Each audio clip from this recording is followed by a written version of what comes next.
கல்யாண வீட்டில் ஒரு கலகலப்பு இருக்கும். கல்யாணம் பண்ணுறவன் சோகமாக இருப்பான், கல்யாணத்துக்கு போகிறேன் அவ்வளோ ஜாலியாக போவாங்க. சிலர்லாம் பத்திரிக்கை கொடுத்துனே வாங்கணுன்னே கேட்பாங்க.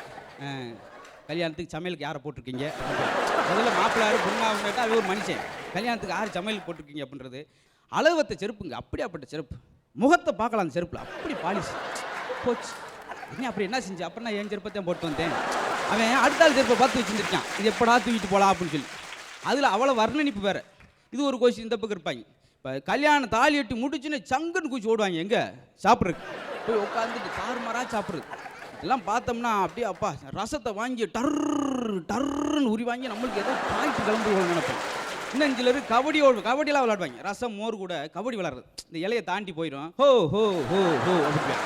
ஏன் அது உலகத்தில் என்றைக்குமே கிடைக்காதா? அப்படி அதில் ஒன்று அவனுக்கு ஒரு சந்தோஷம். இங்கிட்ட ஒரு ஆம்பளையை பார்த்து நீங்கள் சொல்லுங்கள் மாப்பிளோட பொண்ணு விடா, நான் மண்டபத்துக்கு பக்கத்து விடு, அவனு வந்திருக்கான். தவறாம நம்ம அசத்தல் டிவியை எல்லாரும் சப்ஸ்கிரைப் பண்ணுங்க.